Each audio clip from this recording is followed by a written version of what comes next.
Welcome to Partner Pulse, the Quickly Hire podcast where we explore how innovative organizations are supporting and empowering the startup ecosystem. I'm your host, Brad Morrison. In each episode, we connect the spaces, communities, and programs that help founders thrive. Whether you're running a co-working space, leading an accelerator, or building a founder community, these conversations will provide valuable insights on nurturing startup success through strategic resources and talent solutions. Hey everyone, I am joined today by Paul Nolde, Executive Director of 357 Angels and Managing Director of 357 CoLab. Paul, thanks for joining us today. Absolutely. Well, thank you for having me on, Brad. I appreciate the opportunity.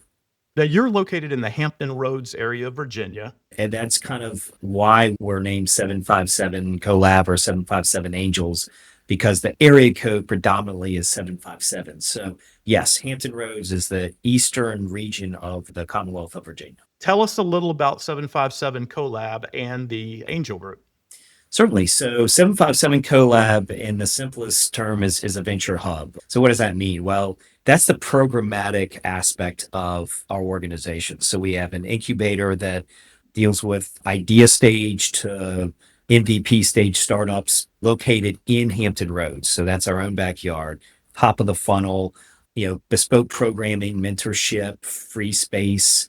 All of this is free to the founders. We then also have an accelerator that is biased toward our own backyard, but takes companies from around the country. And that accelerator is called 757 Accelerate. Our incubator is 757 Startup Studios. Our accelerator is focused exclusively on investor readiness. So these are companies that have either gone through one round of angel funding or they're looking for their first institutional investment from a seed fund. And so, we have looked at the landscape in Virginia in terms of acceleration, and that was a gap just focusing on investor readiness. So we've kind of chosen that path, and some of our peer organizations are focusing on like operational excellence and other things. We have our 757 innovation partnerships, which we do fee for service programming, normally pre-acceleration for other organizations and corporations.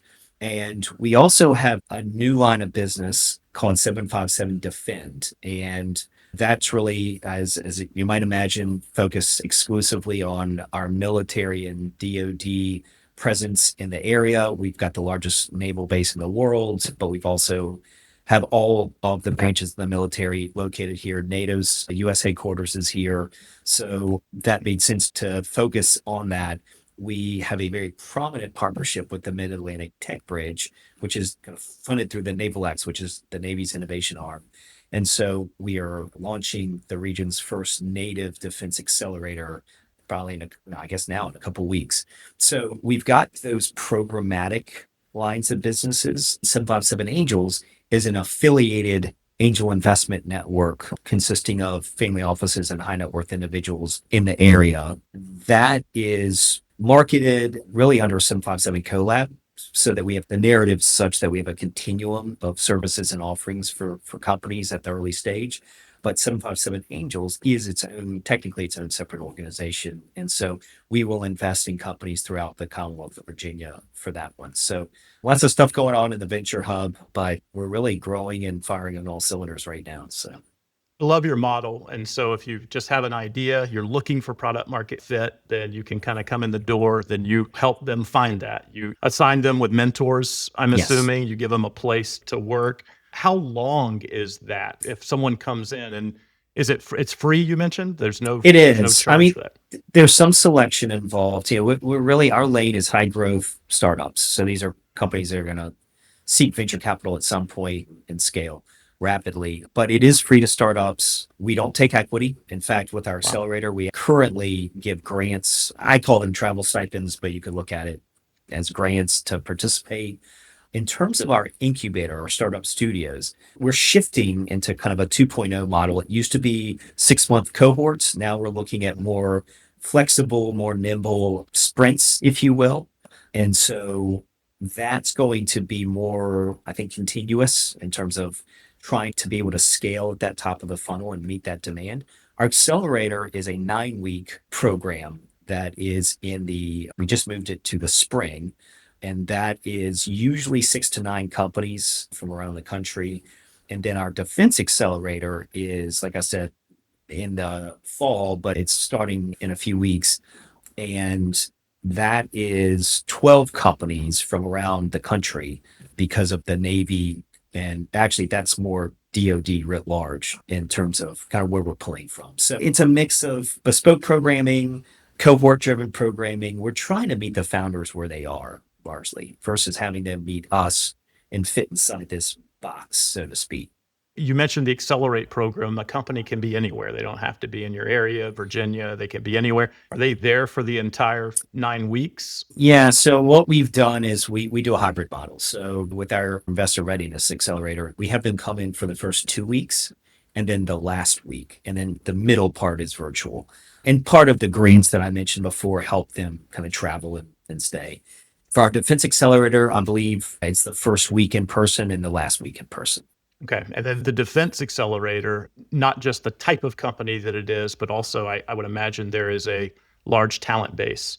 Very large. Yeah, very large. And actually, there's lots of defense accelerators around. And so for us, where we're going to create our distinction, if you will, is really in the transition from commercial to government contracts, because dual use technologies right now are certainly the flavor du jour, but I think it's going to stay that way for a while. Lots of VC money pouring into that. And so we really want to capitalize on this moment in time, but also just given where we are in our assets, it just makes sense. So we're going to double down on this. And the goal, or what success means for this accelerator, is hopefully the companies having gone through this will come out with a contract or aligned to a contract, maybe their first government contract or second government contract coming out of this. Because there's other accelerators that are more focused on specific branches of the military or certain aspects of it. We've got a kind of a list of needs for the DoD that they have said we are looking for companies that fit these needs. And so we've gone out, attracted a very good cohort. And then again, the goal is to get them that first contract. And this is the first cohort coming up, or It you've had? is. There are other great organizations operating in the region. Neptune Shield is one. We like to look at it as cooperation, not competition. There's plenty to go around. And so this one is the first kind of native defense accelerator. When I say native, I mean from an organization that is here, based in Hampton Roads, and kind of going out of there. So Tell us a little about the landscape in the Hampton Roads area. What is its history as far as entrepreneurship and founding high growth companies, and what kind of support has been there historically, and why did 757 CoLab come to be? sure.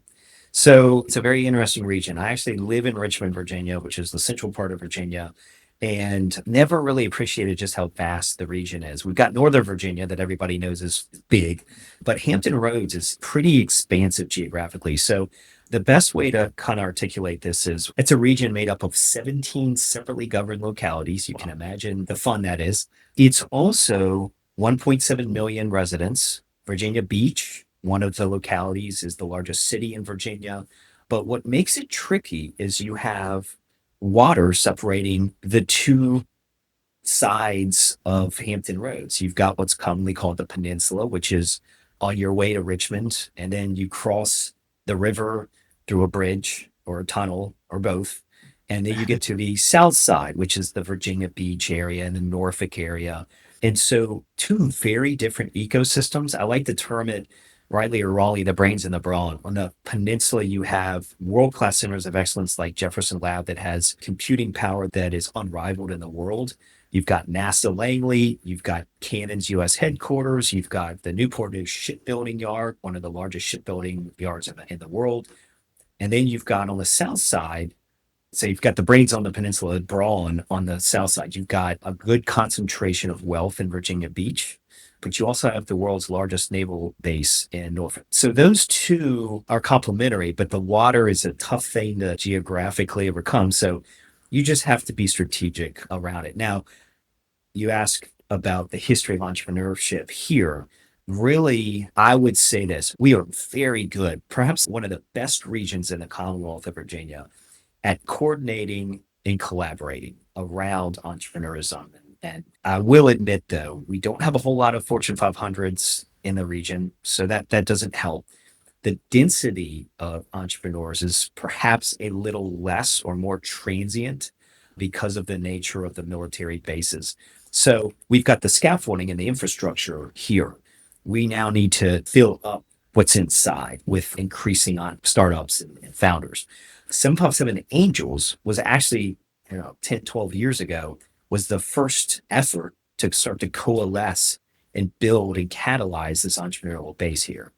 And then fast forward several years, our accelerator came online to help build more capacity on the technical assistance side.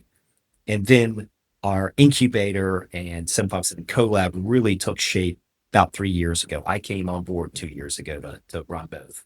So we have what I would say is a burgeoning ecosystem, but again, probably one of the most coordinated and collaborative ecosystems. And there's an effort underway for a mega region with Richmond. And how does our ecosystem and that ecosystem partner together, collaborate together to play bigger than we are in our separate ways? Yeah, in Richmond, that area is exploding a little bit. I see a lot of articles about it. It's interesting. I didn't realize the population of the Hampton Roads area. It's very similar, as you and I talked earlier Yeah. on a call, to the Jacksonville area here. We have Mayport, we have large military presence, we have water that separates the Yeah. areas. We are very similar, the MSAs and population. And I'd say it's probably at the same stage of kind of up and coming and ready. It's interesting. You started with funding, then accelerator, then the studio. Do you view the studio now, it's a feeder into the accelerate and then the accelerate a feeder? Like, does it work kind of linear or Oh, if not as only. much? On paper, Yeah. yes, it's so elegant on paper. And I do want to caveat there's a gap in our organization, and that's a programmatic gap, and that's around pre acceleration. Because to make the jump from our startup studios to our accelerators is really, it's tough. And so we are in the process of finding funding to launch a pre accelerator within our incubator to fill that gap. However, getting back to your question, we have had one company to date that has gone all the way through. So they've gone through our incubator, our accelerator, and received funding from 757 Angels. Obviously, we want to increase that, but it has been difficult. I think it's just a matter of making sure that our narrative is concise, that our programming is, again, meeting the founders where they are. We have an outstanding team that is small but powerful. It's a number of things that I think will hopefully increase that. But yes, I think we envision that continuum fuels more success in the region. What's also great about our model is you don't have to come in and go all the way through. You can meet us at any point along the way. And so we like that bespoke kind of flexibility and nimbleness. But yes, for this to be truly a powerful success is, as if we have multiple companies each year going all the way through. What are the numbers like on the studio side, the accelerate? You said 6 to 9 on the accelerate, and then how many deals on the even on the angel side annually? So on the startup studios, the incubator side, we were doing 2 6-month cohorts a year of 20 to 30 companies. So Okay. what we found was there was a lot of fall off in between. That's totally shifting. So we're now focusing more on, I'd say, quality over quantity in terms of programmatic excellence. So, 5 to 10 companies in a given sprint throughout the year. We need to figure out, I think, how this looks at scale and how we can accommodate at scale. Our accelerator is, as you said, or as we talked about, anywhere from 6 to 10 companies one time a year, probably at some point do another cohort, but we want to get the defense accelerator up and running. That's 12 companies. And then our angels group has since inception funded at about 50 companies.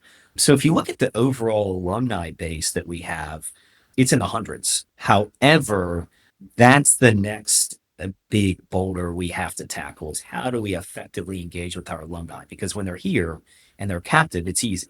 But what do they need after they graduate or leave our programming?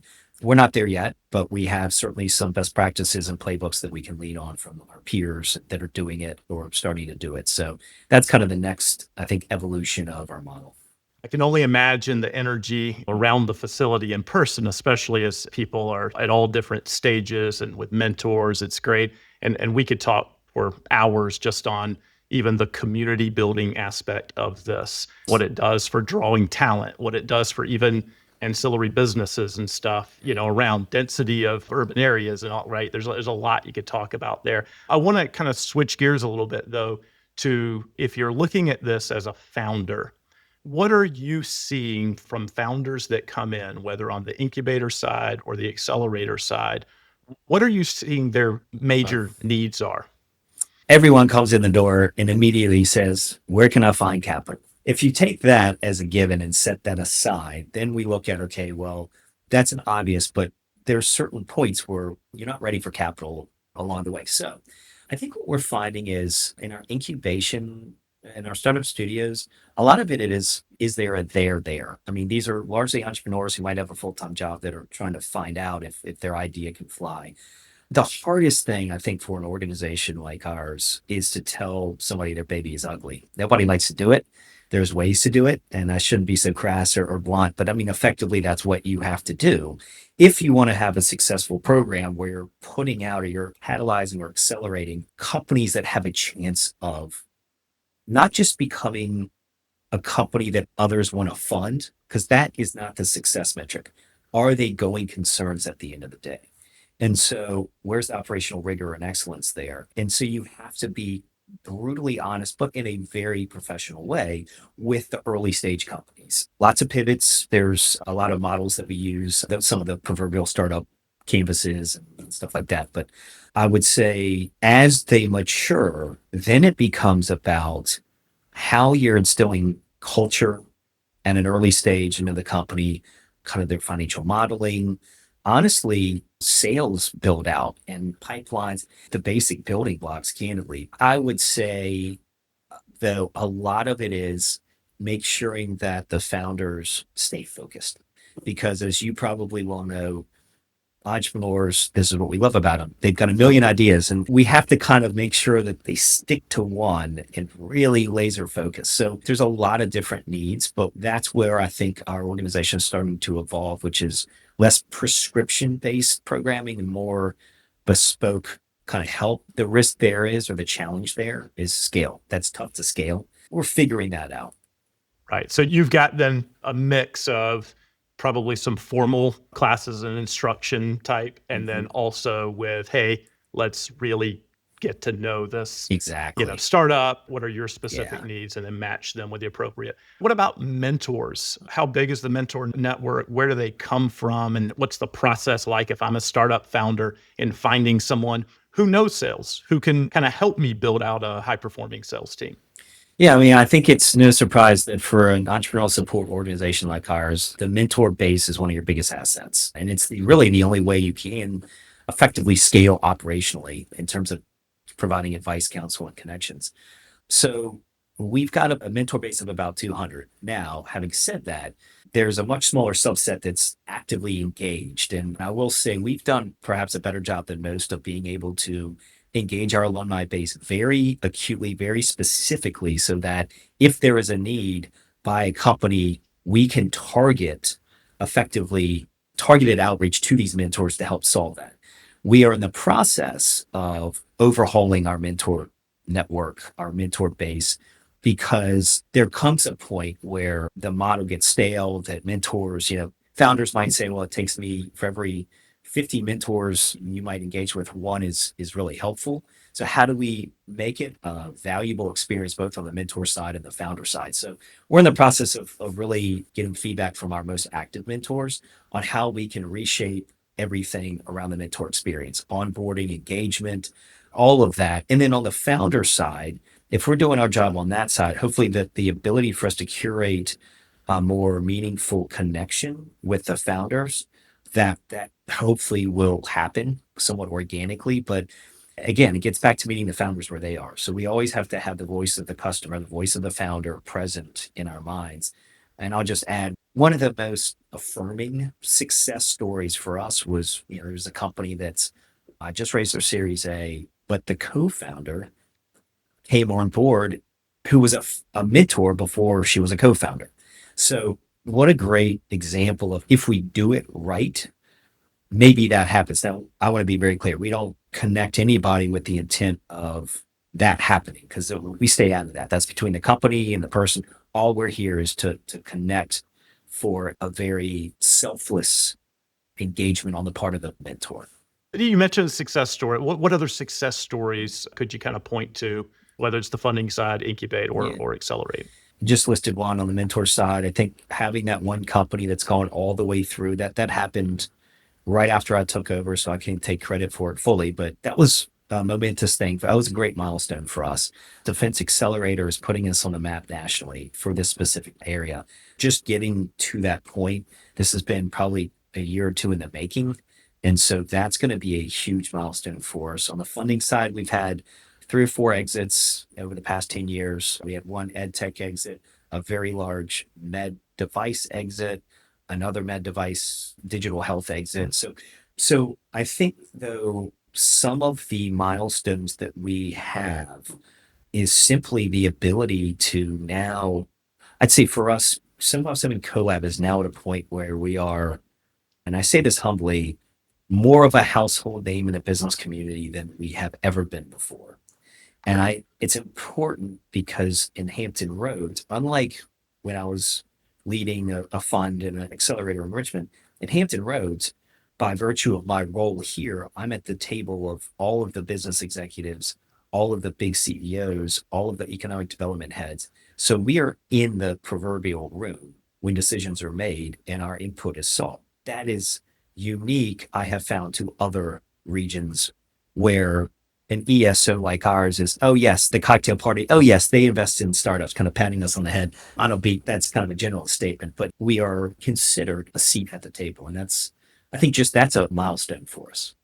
Absolutely, especially if you have traditional corporations versus the creative and Yes. startup. When you bring those two together and they're Yes. actively supporting and working together, that does help move the needle for Exactly. sure. What about universities? I know, having lived in Raleigh, Durham, and Atlanta, and universities that really at the heart of most thriving startup ecosystems, you have strong education. What does that look like in Hampton Roads?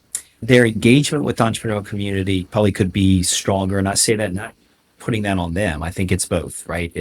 We are, that's evolving. So what I'll say is we have a R1 top tier research university, Old Dominion University, that's right down the street. And we do a lot with them. It's probably more fragmented in nature. So there's a narrative there that we can probably tighten, but they have several centers of excellence that play well into the types of verticals we're focusing on. We have 2 premier historically Black colleges and universities here. And in fact, just talking to my team today, we are actively trying to connect them into our ecosystem more. And so working a lot with the universities around us and their entrepreneurial kind of centers, if they've got them, we do, we pull some interns from the universities. William and Mary and Christopher Newport are also 2 very good universities on the peninsula side. I think, for us, as we start to verticalize our focus around 4 main areas, then we're able to better connect into the centers of excellence that these universities around us offer.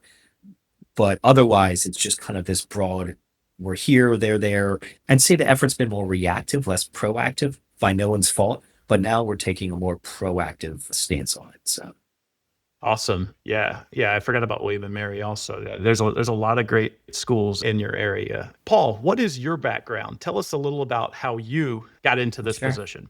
When I was going through school, entrepreneurism and venture capital and all that was really, it was around, just wasn't a thing, so to speak.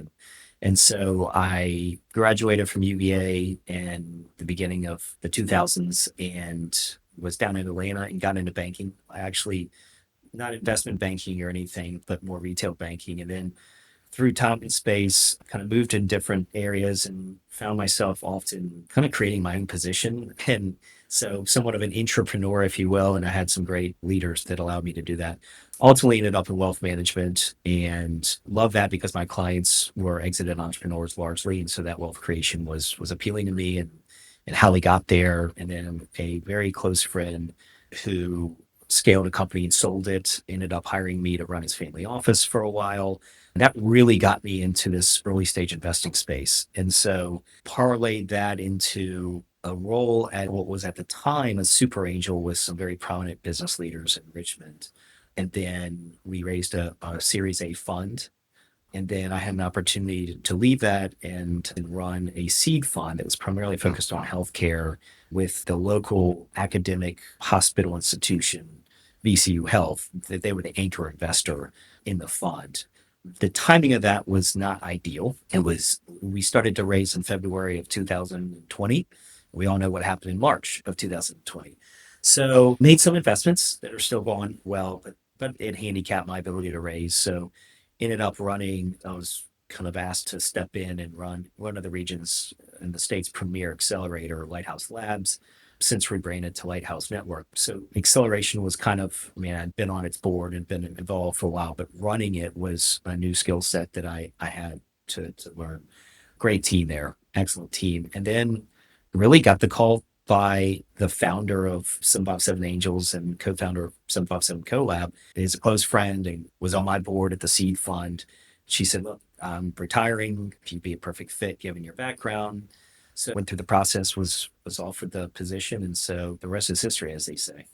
I love your background, by the way, and we have some similarities. I lived in Atlanta as well. We were up in the Roswell area, and I think it's also fun to see the different startup communities in different areas. It impacts even working in traditional banking. You saw it. You can't not when you're in Atlanta. What do you like most in your day-to-day of working with startups and the network itself? Mentors, your community partners, businesses, supporters. What's the most fulfilling part of that?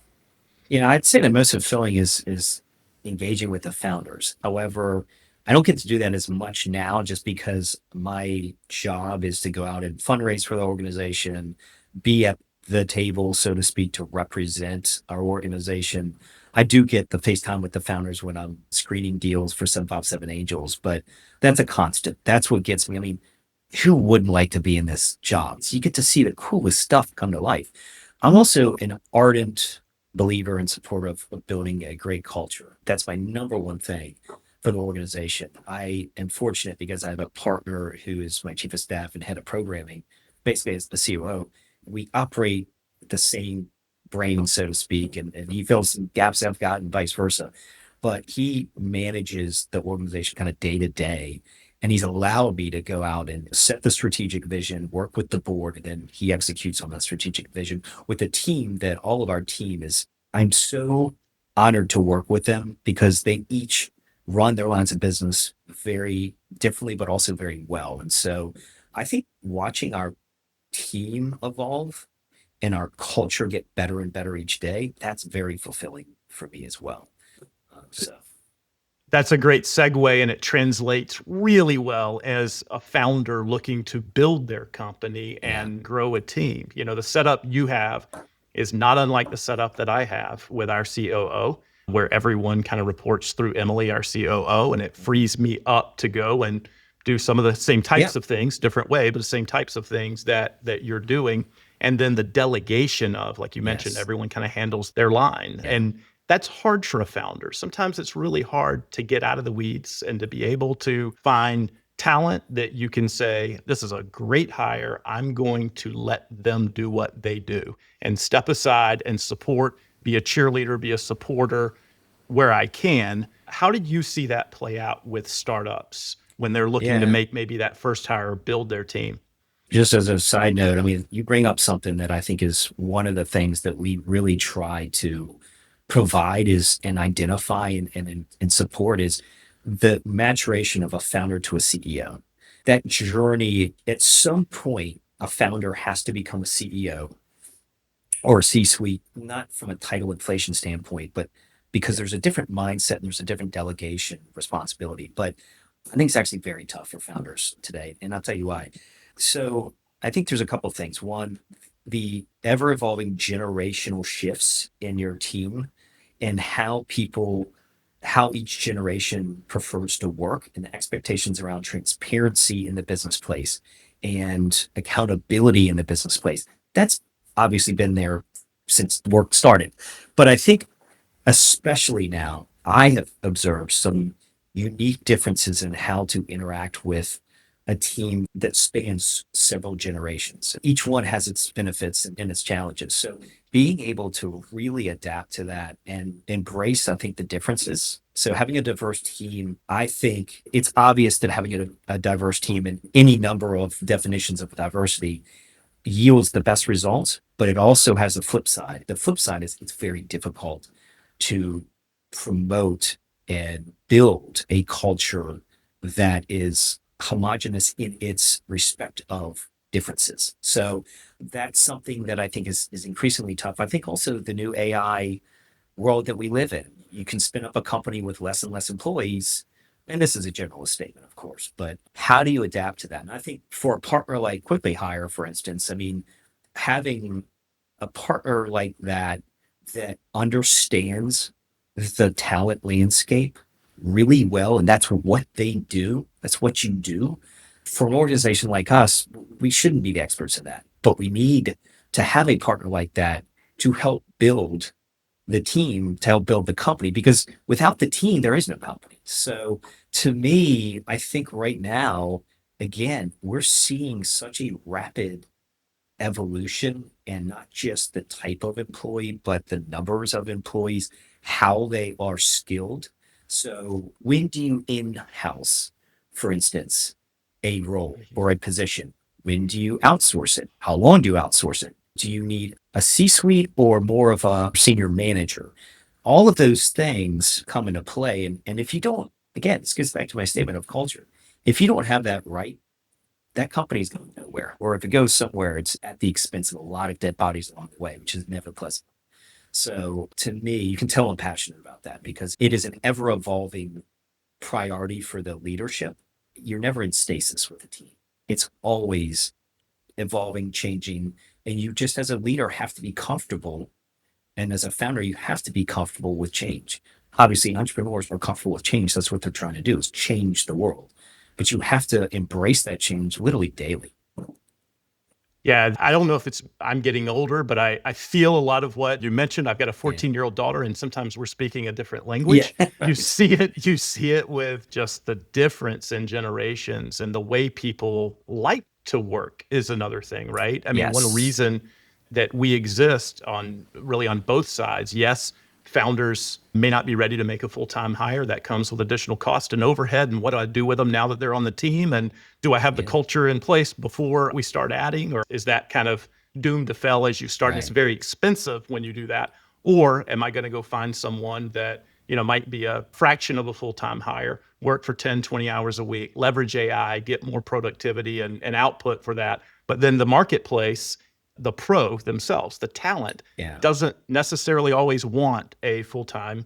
position. Sometimes Yeah. they want to work for 3 or 4 companies as they're building their portfolio of work and their expertise. And so you kind of have to be in tune with on the Yeah. labor side and on the founder side. Just taking off the table the multi-generational differences. I mean, just leaving generation out of it. Just in general, there are some that prefer to be more butts and seats and operate that way, regardless of what age you are or generation you are. And then there are others who prefer to work more, alone or remotely. And sometimes that can create some challenges because wait a sec, I don't see you in the office as much. So what are you working on? And so we face that challenge. The really nice thing to see is our team has actually self-addressed that. And so having just quick 10 minutes company stand-ups where trying to provide transparency all the way down. That's something I've had to get used to is my board holds me accountable, but I can't think that way. Yes, they hold me accountable, but my team holds me accountable too. So I think leaders of companies or organizations or anybody in you and I's position, we owe it to not just if you have a board, your board, but your team. You're kind of in the middle. You've got a lot of bosses. So I don't look at the fact that I have X number of reports to me. I look at them as my bosses as well. That's been a learning of mine. And you got to suck up your pride a little bit and That's find some right. Yeah. humility. But again, it's all in the sake of culture and growth. In building a strong culture, what insight would you give to a founder that is starting to build their team?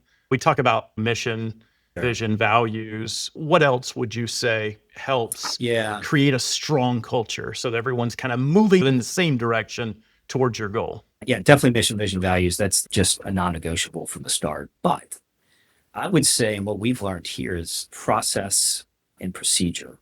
You don't want to necessarily make things so rigid that they're so prescribed in your operations that people can't throw stuff against the wall and see if it sticks or see it and worry that if it doesn't, they're going to be fired or chastised. But I do think having processes around, yeah, people take for granted, I think, just the onboarding of a new employee. That's going to make or break their opinion of the company in the first 90 days.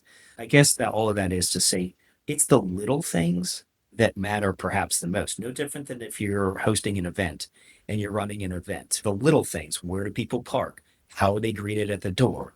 Are they made to feel either special or, gosh, that was the easiest event to attend. I will do that again. It's no different. It's the little things. And so I think not forgiving the little things. It sounds a little kumbaya-ish to say, well, let's all go celebrate somebody's birthday for lunch, or let's have this rah-rah moment. People can do that in different ways. But at the end of the day, it's a people business. So I think that the mission, vision, values are one thing, but the actions speak louder than words. Those are words. You've got to have actions to it. So why wait for a team meeting, for instance, to call somebody out in celebration of a win or something? Do it right there in the heat of the moment. Who cares if the whole team hears it? They need to hear it. So if they've done something wrong, hey, Joe, great job on this. It's stuff like that. At least that's from my experience. I'm not the expert in talent management, but I found that to be effective. I love that. It's consistent with, we created internally something, a written list of behavioral norms in addition to our core values. And that's a little different. For example, one of Yes. those behavioral norms is we have a hospitality mindset, and that's internally, dealing with each of us internally. It's with our customers, it's with our pros, the talent that we Yeah. place. It's a hospitality mindset. It reminded me, Yeah. when you're talking, the way you speak when you walk in the door. We like to say, too, from a culture standpoint, kind of similar to your hospitality. I love how you phrase that. Come with curiosity. So we have had at times differences of opinion that seem like challenges to each other, but let's come with curiosity. Okay. So I'm super curious. Explain to me more kind of how you're viewing it that way versus why are you viewing it that way? There's a difference there. So the reason I'm saying all this is because we're going through all of it. So it's not like we've got it down pat. I mean, it's like the proverbial doctor telling you not to smoke, and then they go out and have a cigarette. So we're great Right. at telling. We gotta live it ourselves. I love that, though. I love the curiosity part, because you don't need to be on the defensive. You're I not being challenged. It's, hey, let me learn more about that. You kind of Yeah. take a whole different approach to that instead of being defensive. One of the great things about 757 CoLab is that the peer support that you get also when you're around other companies that are at a similar stage, they're dealing with a lot of the same issues. And you're able to learn, not just mentors, not just the formal instruction, but just being around peers and having those conversations and building those relationships. Yeah, that's critical. I mean, it's the collision events that in a Zoom world now, which is great because it allows you and I to talk versus before, Yep. we might not have ever had this conversation. That's great, but nothing can replace in-person dynamics and interactions. And so having a place to go is just as important as the ability for us to connect like this. So, Paul, what advice would you give to a founder of a high growth company that is looking for funding to take that next step? Yeah. I'd say do your homework. Be aware of if you are at a traction point, and that means different things for different industries and different sectors. But if you are, let's say, shy of $1 million in ARR, but you're going out to the market to raise a what is today's Series A. That's tough because Series A funders today are looking for ARRs in the 3 million on up, and therefore they're raising a $10 million round. It's the optics and the semantics of it. So what you don't want to do is position yourselves, and unintentionally, of course, but position yourselves falsely. And again, not with intention, but if you're a seed stage company, approach an A round funder, not with, hey, we're ready for you, but more so, we want to get on your radar. We know we're not ready, but what does it take to get to that next step? So I think there needs to be some awareness, even some humility in some cases of where you actually are as a company, just doing that homework of what, and now with ChatGPT and AI, it's very easy to find out. Type in ChatGPT, what does a typical A round look like? I guarantee you it'll tell you what you need to know to determine how you best telegraph yourself. So I think that awareness, it'll make it, I think, easier for you to have a conversation. You don't want to set the wrong expectations, I guess, on both sides. So Yeah, it can be demoralizing internally yeah, also, right? yeah, Especially when exactly, you're at an exciting point. So thank you exactly. for that fantastic advice. Paul, I've really appreciated this I conversation. have I've too. enjoyed it very much. Thanks for sharing all of this great info. I'm super impressed with what you and your team are doing at 757 CoLab. Thanks for being a partner to Quickly Hire as well. What's the best way for someone to learn more about you and potentially reach out to you and 757 CoLab? Sure. So it's pretty easy, just 757colab.org. That's our website, and that's how you get in touch with us. It's pretty simple, and that showcases all of our different facets of the business. But Brad, it's been equally a pleasure on my end. Y'all are great partners, and I just appreciate the forum and the discussion. Thanks, Paul. Thanks for listening to another episode of Partner Pulse. If you're part of a founder community or workspace looking to provide your members with access to exceptional fractional talent, visit quicklyhire.com to explore partnership opportunities. Be sure to subscribe for more insights on building successful startup ecosystems.